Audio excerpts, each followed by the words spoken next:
Hey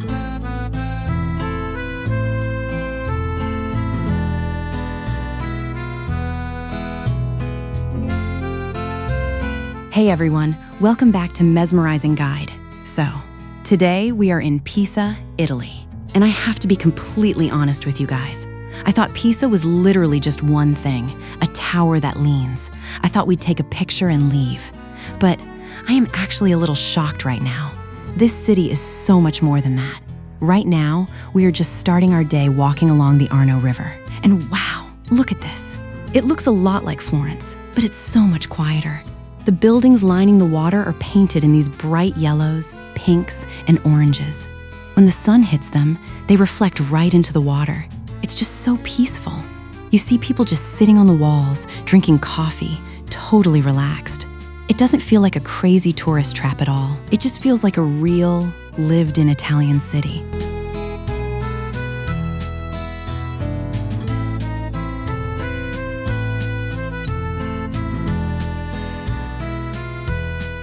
Old Town of Pisa. If you walk just a couple of minutes away from the river, you end up right in the Old Town of Pisa. And this part, I really didn't expect this. The streets get super narrow, and they are kind of twisting everywhere. It feels like you are walking through a maze, but a really good-smelling maze. There are all these tiny little shops, locals riding their bikes over the bumpy stones, and people hanging out in small cafes. You can smell fresh bread and espresso everywhere. I stopped and grabbed a slice of pizza from a tiny window a minute ago, and it was probably the best thing I've eaten all week. It's just fun to wander around here and get lost for a bit. This is the Piazza dei Cavalieri, Knights Square. Okay, so I was just wandering through those small streets, and I suddenly popped out into this massive open area. This is the Piazza dei Cavalieri. It translates to the Knights Square. And wow, it is huge. It used to be the main political center of the city a long, long time ago, and then it became the headquarters for an actual order of knights. Look at the building right behind me. The whole front of it is covered in these crazy, detailed scratchings and paintings. It's called sgraffito. It looks like a giant, fancy tattoo on a building. It's so weird to find something this grand just tucked away in the middle of the normal city streets. And the best part? It's completely empty right now. Most people just rush straight to the tower and skip this.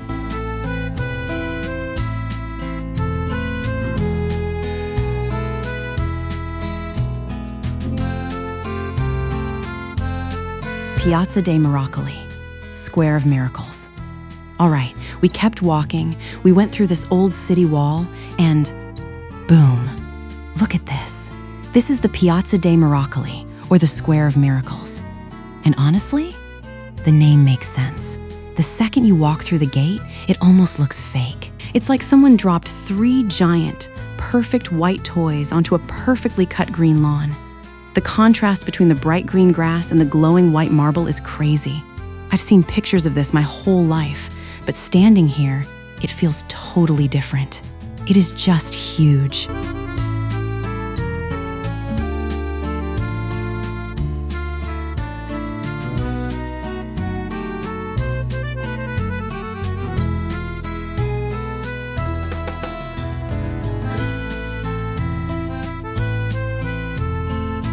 The Cathedral of Pisa. We are going to look at the tower in a second, I promise. But first, you have to see the building in the middle. This is the Cathedral of Pisa. Wait until you see the inside. Look at that ceiling!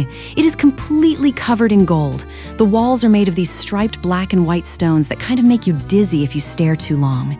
There's actually a cool story here. You see that big bronze lamp hanging from the ceiling? A really long time ago, a guy named Galileo, the famous scientist, was sitting in here. He watched the lamp swinging back and forth, and that actually gave him the idea for how pendulums work, which helped invent accurate clocks. It's wild to think that happened right where we are standing.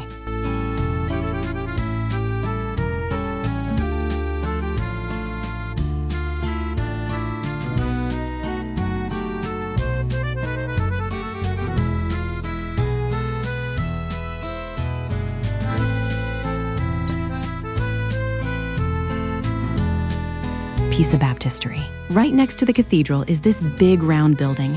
This is the Pisa Baptistery. It is actually the largest one in all of Italy. The outside is beautiful, with all these tiny, delicate statues that look almost like lace made out of stone. But the craziest part is the roof. Half of it has red tiles, and the other half is just bare metal. They say they ran out of money while building it, so they just kind of left it like that. If you go inside, it's mostly empty, but the shape makes it do weird things with sound. If you sing a note in the middle of the room, the echo lasts for like 10 seconds. The guards actually do a demonstration every half hour where they just sing into the air, and it sounds like a whole choir is in the room. It's super spooky, but really cool.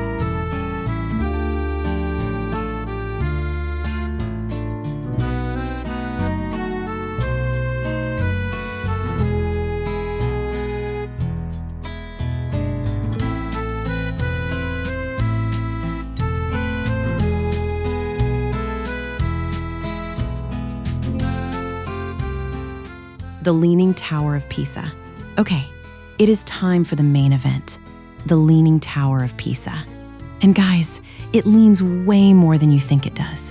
When you see it in person, your brain is just like, nope, that should be falling over right now. It genuinely looks like it's frozen in the middle of crashing to the ground. Of course, you look around and literally everyone is doing the exact same thing, holding their hands up in the air, pretending to push it or hold it up.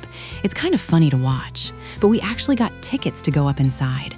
Walking up these stairs is a really weird feeling because the building is tilted. Sometimes gravity pulls you against the inside wall, and on the next turn, it pulls you toward the outside wall. The marble steps are completely dipped in the middle from millions of people walking on them for hundreds of years. But once you get to the top, man, the view of the city and the mountains in the background is totally worth the dizzy walk up.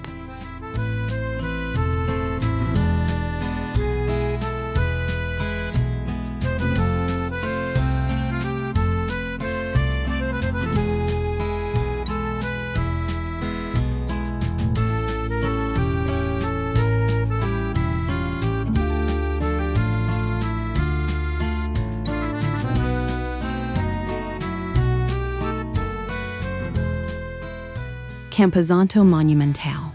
Just to the side of the square is one last building. It's called the Camposanto Monumentale. It is basically a very old, very grand cemetery. Stepping in here is like turning down the volume on the whole world.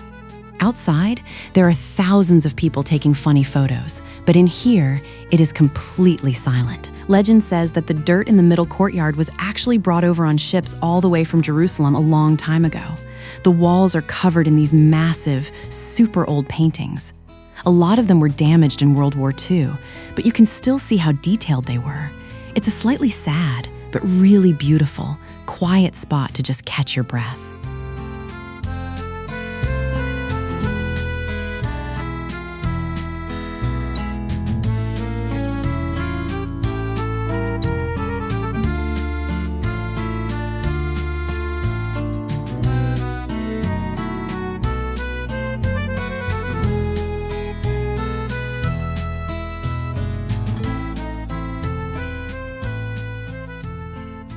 Torre Degli Upezzinghi. So, after spending hours in the city, we decided to take a quick drive just a few minutes outside of Pisa. I wanted to see something totally different. Up on that rocky hill over there is the Torre Degli Upezzinghi. It's this old, ruined tower sitting right on the edge of a cliff. It honestly looks like a movie set for a fantasy movie, like something out of Lord of the Rings. There are no crowds here at all. You can just hike up, look at the old stones, and look out over the whole valley. It's a great little side adventure if you want to escape the city for a bit.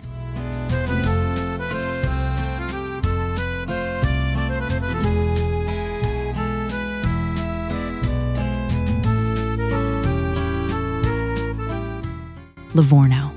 To finish the day, we took a short train ride from Pisa to the coast to a port city called Livorno. Since Pisa used to be a powerful sea city a long time ago before the water pulled back, it felt right to end our day by the ocean.